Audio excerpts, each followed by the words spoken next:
여러분, 어느덧 5월 중순을 넘어섰습니다. 교회, 우리 하늘빛 광성교회 회기로 따지자면 이제 2022년도 상반기가 사실은 이제 끝난 겁니다. 우린 12월에 시작해서 11월에 끝나니까요.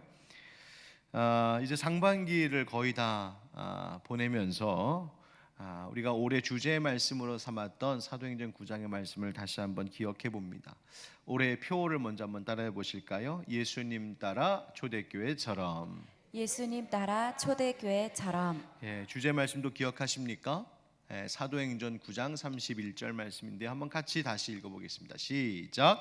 그리하여 온 유대와 갈릴리와 사마리아 교회가 평안하여 든든히 서가고 주를 경외함과 성령의 위로로 진행하여 수가 더 많아지니라. 아멘. 아멘. 이 초대교회 모습이 우리 하늘빛 광성교회 모습 되기를 주님 이름으로 축복합니다. 주님께서 승천하시면서 주님은 이 땅에 교회를 세우셨죠. 주님께서 명령하신 그 복음 전파와 하나님 나라 구현을 위해 주님은 교회를 세우셨습니다. 그리고 우리는 그 주님이 세우신 교회, 그 초대교회의 모습과 같이 우리도 그렇게 교회다운 교회 되자, 또 교회가 주님 명령하신 그 일을 잘 이어나가는 그런 교회 되자라고 오늘 이 말씀을 올해 함께 붙잡고 기도하고 있습니다. 교회가 교회다운 것, 그리스도인이 정말 그리스도인답게 살아가는 것, 신앙생활의 중요한 본질입니다.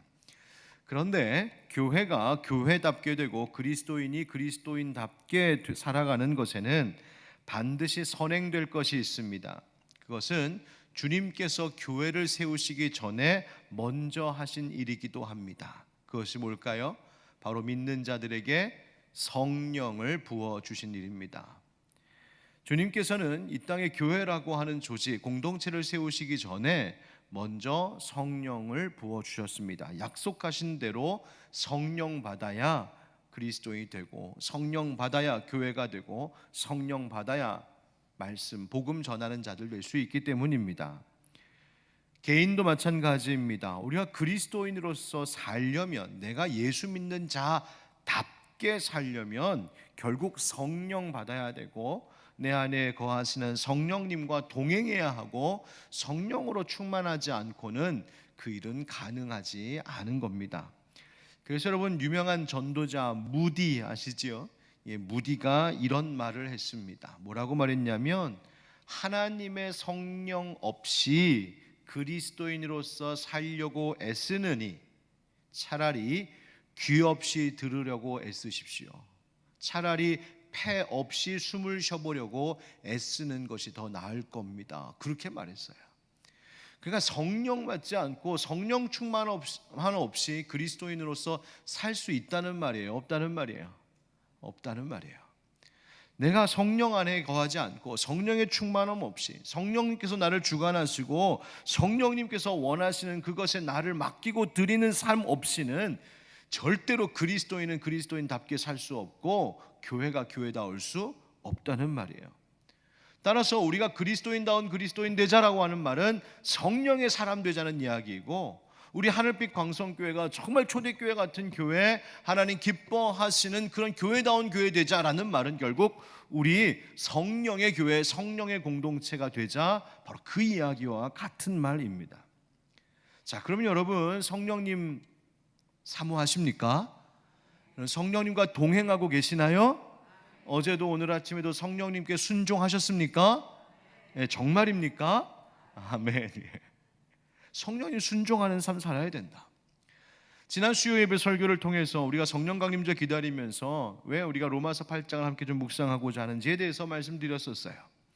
로마서는 기독교 신앙, 예수 그리스도를 믿는 믿음으로 구원을 얻는 이 복음이 무엇인지에 대하여 매우 교리적으로 또 논리적으로 써내려간 편지인데, 여기서 중요한 것은 우리가 믿음을 그저 머리로만 아는 것이 아니라 그 믿음을 삶으로 살아내야 되는 것이 꼭 필요할 것인데, 그냥 머리에만 멈춰있는 신앙이 아니라 우리의 삶의 신앙으로 변화될 수 있도록, 열매 맺을 수 있도록 하는 것, 바로 성령께서 그렇게 하시는 것이다. 성령의 충만함이 필요하다는 것을 바로 로마서 8장이 우리에게 말해주고 있다는 거예요. 그러니까 교회다운 교회, 그리스도인다운 그리스도인, 이것이 성령으로 되는 것인데 바로 그것에 대해서 이어주는 말씀이 바로 로마서 8장이에요. 그래서 바울은 성령님에 대하여서 말할 때에 지난주 말씀 가운데 뭐라고 하셨냐면 생명의 성령의 법이라고 주님 말씀하셨어요. 무슨 법이라고요? 생명의 성령의 법. 이 말의 뜻이 뭐라고 했습니까? 성령의 법은 바로 생명을 누리게 하는 법이다. 율법은 우리를 정죄하는, 율법은 우리의 죄가 무엇인지를 드러내는 법이라면 성령님께서 우리에게 주신 그 은혜의 법은 우리를 살리시는 법이다. 생명 누리게 하는 법이라는 거예요. 왜 이것이 필요하다고 했습니까? 우리는 율법 앞에 죄인일 수밖에 없기 때문이죠. 그 율법의 정죄와 그 율법의 정죄로 인한 사망의 결과, 바로 이것이 우리를 묶고 있는 것인데 그 죄와 사망의 법으로부터 우리를 해방시키셨다. 우리를 자유하게 하셨다. 그분이 성령님이 하시는 일이요, 그 자유함을 누리게 하시는 분이 성령님이시기 때문이라는 거죠. 그 성령님께서는 뿐만 아니라 그렇게 우리를 죄와 사망의 그 결박으로부터 자유하게 하셨을 뿐만 아니라 그러므로 이제 우리에게 주어진 자유를 가지고 어떻게 살아야 되는지, 무엇을 따라 살아야 하는지를 가르쳐 주신 분도 성령님이시죠. 그래서 로마서 8장 5절 6절 말씀에 이렇습니다. 한번 같이 다시 기억하면서 읽어볼까요? 시작. 육신을 따르는 자는 육신의 일을, 영을 따르는 자는 영의 일을 생각하나니 육신의 생각은 사망이요 영의 생각은 생명과 평안이니라. 아멘. 육신의 생각을 따르면 사망, 죽음이요, 생명, 즉 성령의 생각을 따르면 무엇이 찾아온다고요? 생명과 평안이, 생명과 평안이 따라온다. 그래서 그 성령님 쫓아 살아야 될 것을 말씀해 주셨어요. 그 성령님께서는 우리를 살리시는 분이라고 말합니다. 진흙덩어리같이 생명 없는 우리를 살아있는 생명이 되게 창조하신 것도 성령님이시오, 예수님을 다시 살게 하신 부활의 영이 바로 성령님이시고 그 예수 믿는 우리에게도 다시 사는 부활의 소망을 갖게 하시는 분도 성령님이십니다. 그 마지막 때가 올 때까지, 그 마지막 때가 올 때까지 우리를 이 세상에서 살아가는 동안에 이끌어 주시고 보호해 주시고 가르쳐 주시고 우리의 지치고 상한 마음을 다시 회복시켜서 살게 하시는 분이 누구시다? 성령님. 그 성령님은 생명의 영이시라고 말하는 거죠. 여러분, 그렇게 성령님께서 우리를 다시 살게 하시고 그 성령님께서 우리 안에 거하시면서 그 일들을 이루시는 거예요. 자, 그렇다면 우리는 성령님으로 인하여서 이와 같은 은혜, 자유를 얻게 되었고 생명과 평안을 얻게 되었고 다시 사는 소망도 얻게 되었는데 이 받은 은혜로 인하여서 우리 안에 어떤 것이 생겼느냐? 의무가 생겼어요. 거룩한 의무가 생겼어요. 내가 받았기 때문에. 어떤 의무가 생겼을까요? 우리 오늘 본문 바로 12절입니다. 같이 12절 같이 읽어봅시다. 시작. 그러므로 형제들아 우리가 빚진 자로 돼 육신에게 져서 육신대로 살 것이 아니니라. 아멘. 자, 새로운 단락이 시작이 되면서 그러므로라고 하는 말로 시작하죠. 즉 앞에 어떤 일로 인하여 그 결과를 이야기하는 건데요, 앞에 무슨 말씀이 있었다는 겁니까? 바로 예수 그리스도를 죽은 자 가운데서 살리신 생명의 영 성령님이신데 이제 그 성령님께서 예수 믿는 우리 안에도 거하신다. 그래서 내주하신다라는 말을 쓴다고 했죠. 우리 안에 거하신다. 그래서 그분의 영, 하나님의 영이신 성령께서 우리 안에 거하심으로 이제 그리스도께서 또한 우리 안에 사시는 것이 되었다는 거예요. 하나님의 영, 그리스도의 영, 성령, 다 성령님을 이야기하는 거예요. 즉 그래서 예수님을 다시 살게 하셨던 것처럼 하나님의 영, 그리스도의 영, 그 생명의 영이신 성령님께서 우리 예수 믿는 자들 안에 거하시며 우리도 살리신다. 그 말씀을 바울이 계속 앞에서 논리 있게 전해줬던 거예요. 자, 그러므로 우리가 어떻게 되었다고요? 12절 말씀에 그러므로 형제들아 우리가 빚진 자로 돼. 우리가 뭐가 되었어요? 빚졌어요. 우리가 빚진 자가 되었다는 거예요. 왜? 우리가 스스로 자유할 수 없었는데 우리를 자유케 하셨고 우리로서는 살 수 없는데 우리를 다시 살게 하시는 은혜 주셨으니 우리가 받은 것이 있어 빚진 자가 된 것이죠. 여러분, 빚진 사람에게는 반드시 갚아야 할 의무가 있습니다. 그냥 받았으니까 땡이지 뭐. 여러분, 이렇게 염치 없으면 안 된다는 말이에요. 여러분, 내가 받았다면 그 받은 것에 대하여서 갚아야 될 빚진 자가 되어서 갚을 의무가 생겼어요. 어떻게 그러면 그 빚을 갚느냐? 내가 이제 무슨 일을 하든지 어떤 삶의 환경 속에 있었든지 바로 오늘 말씀처럼 성령의 능력, 그 성령 안에서 살아가야 될 것을 말씀하시는 거예요. 내가 성령님을 따르며 사는 것으로 그 빚을 갚으라고 말씀하시는 거예요.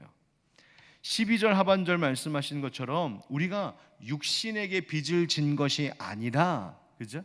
육신에게 빚을 지지 않았다. 누구한테 빚졌다? 성령님께 빚졌다. 그러니 우리가 육신에게 빚을 졌기 때문에 육신을 따라갈 이유가 있다 없다? 없다. 우리가 육신을 쫓아 살아가야 될 의무가 없다는 거예요. 그러나 우리가 성령에게 빚을 졌기 때문에 이제는 우리가 성령님을 따라 살아야 할 거룩한 의무가 생겼고, 그것이 바로 빚 갚는 일이라고 말씀하시는 거예요. 여러분, 이게 무슨 말입니까? 바로 우리의 육신을 따르는 것, 곧 육신의 욕구, 죄의 본성 따라 살지 말아야 된다는 거예요. 우리가 육신을 따라서 죄의 본성을 굳이 따라 살아야 될 의무가 없기 때문이라는 것이죠. 어떻게 살아야 될까요? 여러분, 잘 생각하십시오. 그리스도인이 되어서도 우리는 이 육신의 욕구, 즉 이 죄의 본성을 따라 살 것인가, 아니면 내 안에 계신 성령님의 거룩한 요구를 따라 살 것인지 잘 결정해야 된다는 말이에요.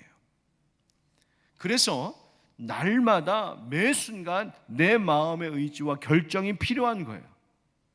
거룩한 선택을 하는 결정이 필요하다는 거예요.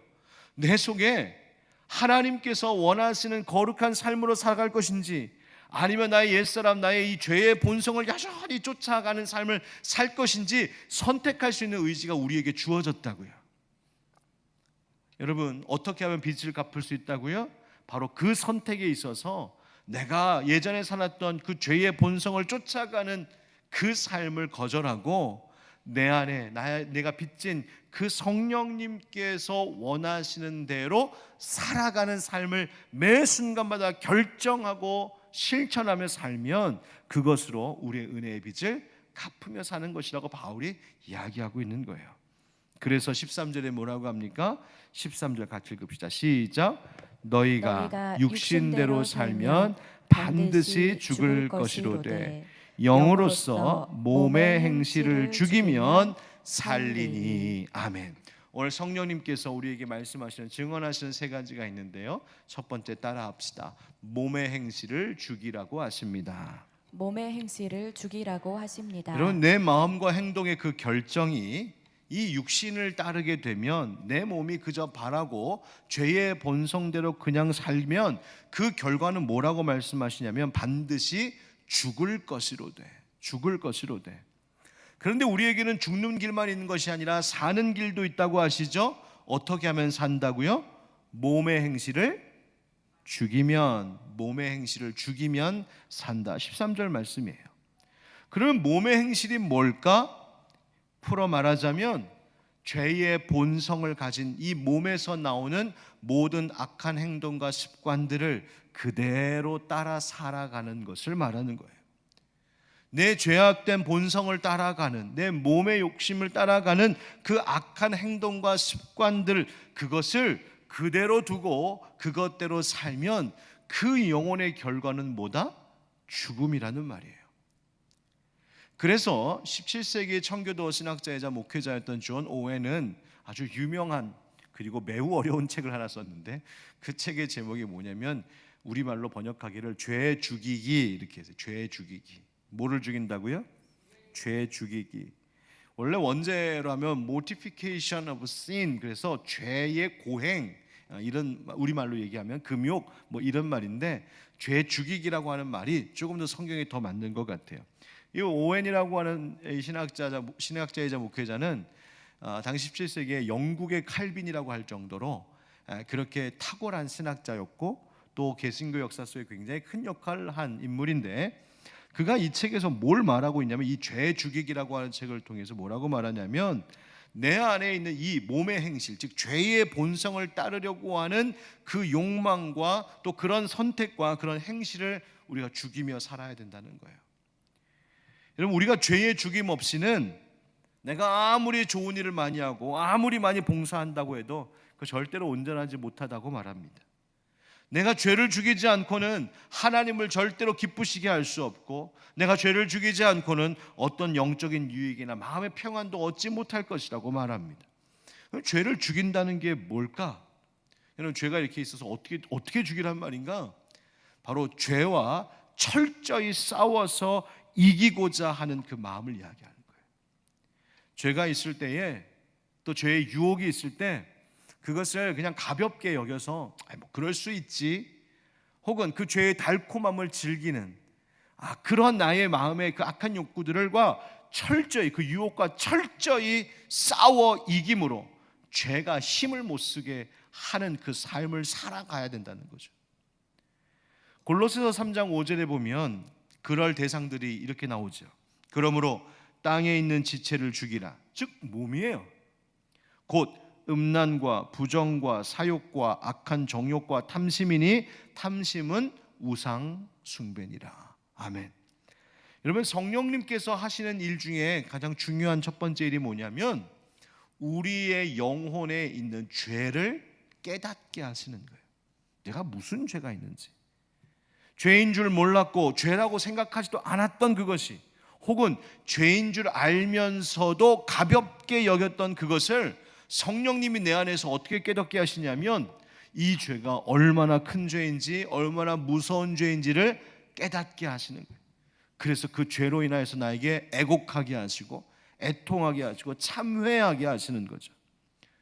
그래서 성령님이 그 죄가 얼마나 무서운지, 내가 다 알고 있으면서도 변명하고 핑계대면서 죄 지었던 그 모든 것들을 끊어버리게 하시고, 나 스스로를 속였던 변명들을 버리게 하시고, 더 이상 죄가 내 안에서, 내 생활 속에서 퍼져나가지 않도록 막으시는 그 일을 성령님이 하신다는 거예요. 여러분, 그래서 우리가 하루하루 살면서 나 자신의 마음과 행동을 잘 살펴볼 필요가 있습니다. 죄에는 뭐가 있냐면 상습성이라는 게 있어요. 무슨 성? 상습성. 상습적이다 할 때 그 말이에요. 그게 뭐냐면 어떤 행위를 습관적으로 늘 하게 되는 성질이에요. 즉, 이 일은 하나님께서 원하지 않으시는 것을 알면서도, 이런 내가 생각하고 이런 마음을 갖는 게 하나님이 전혀 기뻐하지 않는다는 것을 알면서도 자꾸만 반복되게 하는 것이 죄의 힘이에요. 그래서 그 죄의 유혹에 내가 점점 쉽게 넘어가고, 그 유혹이 내 안에서 자꾸만 나를 정복하고 나를 차지하려고 하는 거죠. 그리고 실제로 그 죄가 나를 이기고 성공하는 확률이 점점점 많아지는 것. 그러면서도 그 죄에 대한 결과, 하나님의 그 심판이라고 하는 것에 대해 처음에는 그것을 두려워하고 무섭게 여겼다가 계속 그 죄의 습성, 상습성 때문에 계속해서 반복되다 보니까, 근데 반복하는데도 별일이 없네. 그리고 점점 그 죄에 대해서 둔감해지는 거죠. 그렇게 되는 순간 결국 그 나는 죄를 죽이지 못하고 육신대로 살게 되는 것이요, 그것의 결과는 아까 뭐라고 그랬다고요? 죽음이라고요.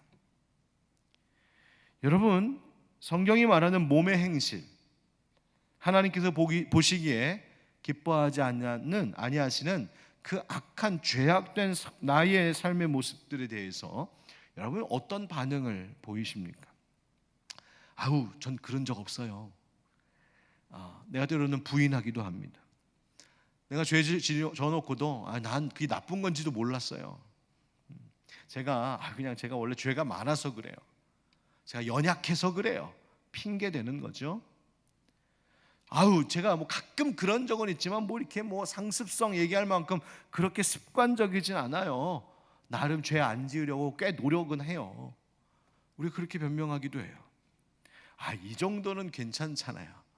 이 정도 남들도 다 그러고 사는데 이 정도는 괜찮잖아요.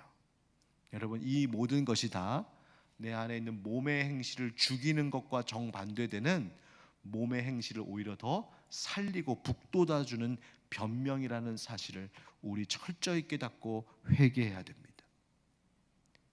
여러분, 그럼 몸의 행실 죽이려면 어떻게 해야 될까요? 하나는 그것과 반대되는 일에 힘쓰는 겁니다. 즉, 내가 죄악된 행실, 이 몸의 행실을 이기려면 이것과 반대되는 거룩한 일에 힘을 써야 돼요. 에너지를 거기다 쏟아야 돼요. 내 열정과 관심을 거기다 쏟아야 돼요. 오늘 새벽 말씀에 여호와께로 그 마음을 향하라고 하시는 말씀을 주셨는데, 그 마음을 여호와께로 향한다는 게 뭐였냐면 그 마음을 하나님께 딱 고정시키는 것을 이야기하는 것이었거든요. 근데 우리가 성령님께도 그렇게 마음을 딱 고정시켜 살아야 되는데, 그렇지 못하고 자꾸 우리의 생각들을 옆으로 그 곁길로 빠져나가고 엉뚱한 데다 에너지를 쏟다 보니까 그게 몸의 행실, 죄악이 되는 것이죠. 그래서 내가 몸의 행실을 죽이려면 그 에너지, 내게 있는 그 에너지들을 거룩한 일을 위해서 써야 돼요. 여러분, 그리스도인들의 삶은 행복을 추구하는 삶이기 전에 거룩함을 추구하는 삶이라는 사실을 꼭 기억하시기 바랍니다. 그래서 내 안에 죄를 보았다면 하나님 앞에 죄를 고백해야 돼요. 또 예배드리기 싫은 생각이 막 들을 때, 오늘 수요예배 진짜 가기 싫은데 할 때 예배드려 나와야 돼요. 거기서 넘어가면 몸의 행실을 살리는 일이에요. 그래서 예배드려 가기 싫을 때 그것을 꺾고 나오면 몸의 행실, 죄를 죽이고 성령을 쫓는 일이 되는 거예요. 내가 기도가 소홀하게 되고 이렇게 바쁜데 기도를 지금 어떻게 하는 생각이 들 때 그때 기도해야 돼요. 말씀이 재미없어지고 오늘은 그냥 말씀 읽는 거, 묵상하는 거 건너뛸까 싶을 때 묵상해야 돼요. 그럴 때 묵상하면 꼭 그때 하나님 은혜 주세요. 내가 진짜 이 사람 참을 수 없어. 이거는 내가 참을 수 없어. 내가 반드시 이거는 내가 꼭 얘기할 거야. 할 때 참아야 돼요. 여러분, 내가 몸의 행실, 즉 죄악된 것들, 하나님 원하지 않는 모습이 자꾸 나오려고 할 때 그와 반대되는 것을 행함으로 나의 영적 에너지를 거룩한 일에 쏟는 거예요. 그것으로 죄를 죽이는 거예요. 뿐만 아니라 우리의 힘으로 안 되는 게 많아요. 그래서 끊임없이 성령님께 의지해야 되는 것이죠. 날마다 성령님의 임재를 구하는 거예요. 새벽마다 아침마다 하나님 말씀 붙잡고 기도하는 이유가 뭐예요? 하나님, 오늘도 내 안에 여전히 남아있는 죄의 행실, 몸의 행실을 죽일 수 있도록 성령님 나와 함께 해주세요. 그분의 인도와 하나님 그분의 위로와 격려를 구하는 것이죠. 내 힘으로 하는 것 아니라 성령님 날마다 주시는 힘으로만 할 수 있으니 주님, 내가 날 다스리지 않고 성령님 나 다스리도록 도와주세요. 매일 아침마다 우리가 그것 구하는 것이죠. 그렇게 거룩한 일에 힘쓰고 그 일을 위하여서 성령님께 의지하고 구하면 성령님 우리를 도우셔서 우리의 안에 있었던 그 버리지 못한 죄의 행실들, 몸의 행실들을 죽이게 하시고 하나님 반드시 우리로 거룩한 성도의 삶을 살게 하실 줄 믿습니다. 그래서 로마서 6장 6절 그리고 이어 14절에 이렇게 사도 바울이 우리에게 전해줍니다. 우리 같이 이어서 읽어볼까요? 6절 먼저 시작. 우리가 알거니와 우리의 옛 사람이 예수와 함께 십자가에 못 박힌 것은 죄의 몸이 죽어 다시는 우리가 죄에게 종 노릇하지 아니하려 함이니. 14절 죄가 너희를 주장하지 못하리니 이는 너희가 법 아래에 있지 아니하고 은혜 아래에 있음이라. 아멘. 우리가 죄의 법, 그 악한 법에 있지 않고 은혜 아래에 있다. 여러분, 죄가 우리의 행실을 다스리지 않고 은혜가 우리의 삶을 다스리는 참된 그리스도인다운 성령 충만한 삶 사시기를 주의 이름으로 축원드립니다. 두 번째, 성령님 우리에게 말씀하시는 것이 있어요. 따라합시다. 하나님의 아들이라고 하십니다. 하나님의 아들이라고 하십니다. 다시 한번, 하나님의 자녀라고 하십니다. 하나님의 자녀라고 하십니다. 이렇게 성령을 쫓아 살아가는 몸의 행실이 아니라, 즉 내 죄의 본성을 쫓아가는 것이 아니라 성령님께서 내 안에 원하시는 삶을 살아가는 사람들에 대하여 성경이 또 뭐라고 말하냐면 14절 말씀이에요. 무릇 하나님의 영으로 인도함을 받는 사람은 곧 하나님의 아들이라. 성령의 인도함 받는 자가 누구다? 하나님의 아들이라. 하나님의 아들? 하나님의 아들은 한 분 예수님 아니신가? 맞죠. 유일하신 독생자 바로 하나님의 아들 예수 그리스도이시죠. 그럼 우리는 왜 우리를 하나님의 아들, 하나님의 자녀라고 말하느냐? 바로 이것이 성경에 나오는 양자라는 거예요. 양자. 하나님 우리를 양자 삼으신 일이에요. 그래서 온전히 성령님께 의지하면서 성령의 인도를 받아 살아가는 사람들은 하나님께 입양된 자다라고 말하는 겁니다. 여러분, 입양된 양자라고 해서 그것이 좀 이상한 것이 아니에요. 이 당시에 바울 시대의 법은 새로운 가족 안에 법적인 자식으로서 입양이 딱 되면 친아들과 모든 권리를 같이 하는 위치에 있었던 것이 바로 양자였어요. 그래서 양자된 자의 특권은 바로 하나님께서 주시는 하나님의 나라의 상속을 얻게 되는 것이죠. 이것이 바로 우리에게 주신 은혜예요. 믿는 자들에게 주신, 성령의 사람들에게 주신 은혜예요. 그래서 성령의 인도를 받아 우리로 하여금 하나님을 뭐라고 부를 수 있게 하신다고요? 아빠라고 부를 수 있게 하신다고요. 15절 말씀을 같이 읽겠습니다. 시작. 너희는 다시 무서워하는 종의 영을 받지 아니하고 양자의 영을 받았으므로 우리가 아빠 아버지라고 부르짖느니라. 아멘. 여기서 무서워하는 종의 영이라고 하는 말은 뭐냐면, 우리가 처음에는 율법 때문에 두려운 삶을 살 수밖에 없었다는 거예요. 왜? 율법 앞에서 이 계명도 실패하면 어떡하지? 이것도 못하면 어떡하지? 우리는 끊임없이 이 율법 앞에서 완전할 수 없기 때문에 그 앞에서 두려워하는 삶을 사는 거예요. 마치 종이 주인 앞에서 무서워서 덜덜덜덜덜 떠는 것처럼 그렇게 사는 우리들이었는데, 이제 하나님께서 우리에게, 예수 믿는 자들에게 종의 영이 아니라 양자의 영을 주셨다. 그 말은 이제 하나님께서 우리의 종의 묶임으로부터 우리를 자유하게 하시고 하나님을 아빠 아버지라고 부를 수 있는 친밀한 관계의 자리에 우리를 두시고 삼으셨다는 말이에요. 아빠라고 하는 말은요, 아람어예요. 아람어. 그래서 아람어로 아빠, 그리고 아람어와 동시에 그 뒤에는 헬라어 호 파테르 이렇게 되는데 우리 father 그러죠. 파테르 바로 아버지. 그러니까 아람어와 헬라어를 동시에 예수님 쓰시면서 아빠 아버지라고 부를 수 있게 하셨다. 여러분, 아빠, 제가 우리 애들 보니까 아빠라고 부를 때는요, 벌써 뭔가 이렇게 관계가 괜찮을 때예요. 아빠 뭐 이럴 때. 근데 뭔가 어색하면 부르지도 않아. 그리고 괜히 안 쓰던 말, 아버지 뭐 이런 말. 아빠라고 하는 말 참 좋잖아요.